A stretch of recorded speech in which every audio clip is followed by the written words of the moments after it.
Today's theme, straight from our inbox, holiday quickies. Because apparently everyone's trying to figure out how to keep it spicy between the cranberry sauce, the kids, and the in-laws. Bless you all for your honesty. We asked for your real questions about holiday intimacy, and you guys delivered.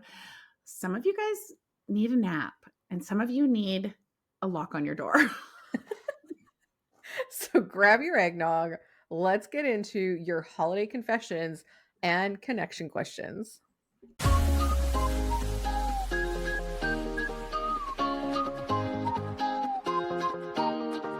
Welcome to Taboo Talks, Not Safe for Brunch, where nothing is off the table. We're diving into real conversations about sex, relationships, and self-discovery with zero shame and a whole lot of sass.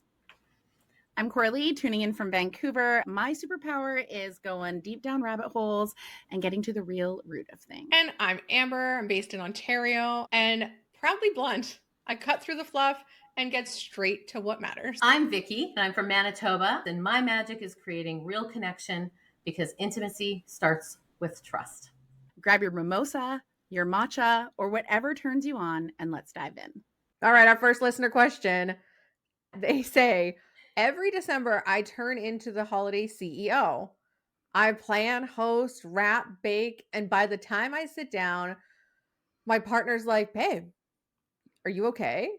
I love him, but I'm too tired to be flirty. How do I fix this? Fire yourself. You are no longer the CEO of Christmas. Stop that. I just think that we need to give ourselves some grace. Absolutely not. Start D for delegate. Get it out there. Yeah, I fully agree. Like, delegate. Seriously, you don't need to do all the things either. Nice, not necessary. Yeah, My motto, nice, not necessary. Yeah. totally. I am also just big on delegating. And you know what? If you're trying to delegate and people aren't picking up what you're trying to delegate, then that doesn't happen. And sometimes you don't even need to delegate. Like, I stopped sending out 200 Christmas cards. I don't have time. I don't have Right. money. I don't know if there's even going to be a post. This could be on strike. But no one else wants to write Christmas cards. So do the things that fill your cup. Yep. And if it's something that fills someone else's cup, you can delegate. I agree. And, done is better than perfect. So if it's something like, the stuffing and you insist you have it, let's not worry so much about it being the perfect great grandma's recipe and just get the box, man. Just get the box. Yeah, totally. Okay, so let's say, you fired yourself. You are no longer the holiday CEO, but you're still like way too tired for all the pizzazz. So that's going to bring us to the next question, which she says, I love the holidays, but I feel so overscheduled. By the time the day ends, I'm more likely to fall asleep than to get all cozy. Is that normal? Yeah. Well, and I mean, get all cozy. I'm thinking like cozy as I'm cozy. Now I'm out. I'm Yeah. falling asleep. But if you want to get a little cozy with your partner, then maybe you need to shorten your day. Yeah. Don't say yes to all the things. Don't overschedule yourself. It's okay to say no to events that maybe aren't giving you that much joy. Absolutely. I think that we over event ourselves over the holidays. I think that we look at that and we want to we're not doing that for us. We're doing it for them. We're doing it for somebody else, for the family, for the friend, for the whomever. Put yourself first. I think that's hugely important. And I think, the problem isn't necessarily you. It's the perfection trap. We get into this, everything has to be Hallmark perfect. And I'm sorry, it's just not the way it is. And you're not going to feel sexy when you're being pulled in every direction and everything feels like it's your responsibility. And God help me if I find another 40-year-old woman wrapping gifts on the floor. I'm just saying. No, go to the dollar store, get yourself some boxes. Everybody gets a box with a lid. No more wrapping. Screw it. Oh, you are a Scrooge. Right? Damn. Listen, the path of least resistance, you guys. I am not stressed at Christmas. I am, I'm partaking from the bar. I love wrapping, though. I also want to say, too, as someone who has been married since the last century and as someone who has talked to tons of people in the same situation, most of the couples, long-term couples that I talk about with satisfying sex lives are not doing it at night all the time. In fact, that's probably the least common time they do it because they've realized the pattern that when they wait till night, they're freaking tired. Yeah. You know, so the couples that I think have the more satisfying sex lives, especially as it gets busy like this, their morning, their afternoon delight, their, you know, Mhm. whatever, or like, okay, as soon as we get home from work, we're going to go have a shower. Yep. And then we're going to come out and cook dinner and do all that stuff for the kid. You know what I mean? So stop thinking about sex as a nighttime act. You're Right. tired. You're tired. I mean, this listener says they overschedule themselves. Why aren't you scheduling sex? Yeah. Schedule Yeah. it. Put it in. Yes. Yeah. Mhm. So yeah, you know, when you have all this stuff of Christmas going on, you're more tired, so your libido's lower. So there's nothing wrong with you, listener. There's nothing wrong with you. Just try and get it earlier in the day, okay? If you really want it, make sure you're connecting. That connection is so important. And remember that sleep is romantic too. Okay, you can be the little spoon. It's all cute. All right. Our next listener question is help. My in-laws are here. The kids are everywhere, and our bedroom is a shared hallway. How do you even keep the spark alive when your house is so full of people? Mm, mm-mm, mm-mm. I'm going for a drive, Yeah. Mhm. especially if you can't be quiet. It is really hard to be quiet. And I mean, no one's getting on the floor nowadays to not make the bed squeak. So I'm getting in the car and we're going somewhere. I don't care. Rent a room for the night. Let You the know what? content stay If you with have sex when the relatives are home, they'll find someplace else to stay next year. it. Done. I just am noticing a pattern. You both have an aversion to getting on the floor. And I just want to say that I have read some information that says, like, as we get older, it's important to get up off the floor every day to maintain your agility so you don't have a I've fallen and I can't get up moment. Got it. We'll schedule that in. Yeah, add that to the calendar. Oh my goodness. Oh my God. But I also think really that all those fun little moments, like that adds tension. You know, Yeah. we talked about it before, how it can kind of bring that, oh, we don't want mom and dad to hear us, which almost makes it like more exciting and enticing. Sometimes it's a little kinky to have your mouth covered. It's okay. Add a little ball gag to the stocking. Oh. Ooh. Well, never. I think it's all the little moments too. I think that again, if you're in a partnered relationship and you're brushing past each other, you're in the kitchen together, you touch your hands, whatever that looks like, all of that it's like a coupon for later. You know what I mean?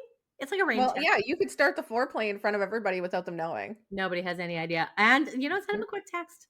So even if you can't sneak away, you can still sneak into connection, which brings us to the next question, which is I keep seeing posts about people having magical romantic holidays. Meanwhile, I'm just surviving. Are we broken? No, they're full Are- of shit. Okay, Sorry. I'm sorry. we're full of shit. They're full of shit. I mean, come on. Somebody once told me that social media is a highlight reel. Sure Mhm. is. Sure is. Just Mhm. remember that. So, real relationships are working together, figuring it out, laughing yourself until you cry together. It's that kind of stuff. That's the connective shit. I'm so over what people see on social media and they assume that people are living these perfect lives. And it's just, Right. Well, Mhm. and you're not wrong because I mean, I'm not posting when the dog throws up in my bed in the middle of the night. I'm posting we did a magical thing and we went to this Christmas lights thing and that's what I'm posting and we had an correct. amazing time and we're all cutesy. Yeah. I'm not posting Mhm. that we had to get up and change our bedding at 2 in the morning because, Right. I mean, you know, that's a prime example. That's a prime example. So when you see us all gathered around the table enjoying this lovely meal that I almost killed somebody over half an hour ago, right? yeah, whatever. Mhm. Or that drunk person's just going to get a little too wild Yeah, in a Yeah. minute. Yeah. yeah, Totally. Yeah. Or the I person, you got everyone lined up for the photos, and the person that's a photographer, probably the mother, is like, no, sit there. No, stop. No, yelling at everyone, like, okay, say cheese. yeah, everybody smile. Like, yeah. yeah, exactly. That's one of the really crappy things about social media is because people do that. They post the highlight reels. And I think too, sometimes we try and be real, right? I think that's really important for a lot of people, especially if you have your business online, you want to create some real moments too, but not that they're not all real moments, but some more things that you maybe necessarily wouldn't share so that other Yes. people see, hey, they go through that too. Okay, it's not just me, but there's Yeah. still things that we never share and we don't have to. And Right. I think that something I've learned in my life, whether social media or not, is that the more you place other people on a pedestal, the more you're going to realize they're just as fucked as you. Like, yeah, you get to know someone enough and around them enough, and you see their flaws and you see their relationship flaws, because no human is perfect, no relationship is perfect. So it's not, it's normal. You're Yeah. fine. You're You're not fine. broken. You're not broken. And honestly, I feel like a lot of us feel like we're just surviving. So as long as Mhm. you could get in some intimate moments with your partner and you're happy, keep Or going. or by yourself. Yeah, Exactly. absolutely. Mhm. Yeah. Santa's coming. So should you. Okay, so this one here made us laugh because it is the most honest question we've got all season. And she says, okay, if you do manage to sneak away for 5 minutes, how do you make it count without making it feel rushed or awkward? If you have 5 minutes, it's rushed. Yeah. But that's okay. There's nothing wrong with that. Yeah, totally. I think It's it's quickie. awkward if you get there and you're just staring at each other like, okay, well, the countdown, you just get in there and you just get to it. Like That's you right. don't leave time for awkwardness. Right. Bring the lube. It'll go Yes. much smoother. Get in, And get off, get out. It's the get in, not get off, safe get for out. brunch And slogan. that enhancement serum is going to be your best friend. Yes. Yeah, and you can get small bottles. Just stick them in your purse, stick them in your bag, like you're good to go. Or if you're at home, just leave them in the bathroom or in your bedroom, wherever you're going to be sneaking off to, the closet, whatever. Make sure they're there. That's a good point. Absolutely. Yeah. Yeah. And again, remember that if you're not laughing and you're not having fun with it, it's going to feel like it's a chore or like, you know, like you're solving a problem. You're not solving a problem. You're probably alleviating a little stress. And it's just about being present and connected. So you perform.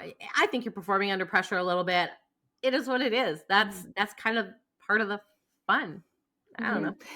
And just remember, if you're ever busted, there's a couple different situations, doing it when you have family in town or, rush being quick. And if you're like ever busted and you're worried about, remember, there's a hit song written about that same scenario. You could be the next hit song. I saw Mommy Kissing Santa Claus. They were like, oh, let's turn this into a jam. Okay.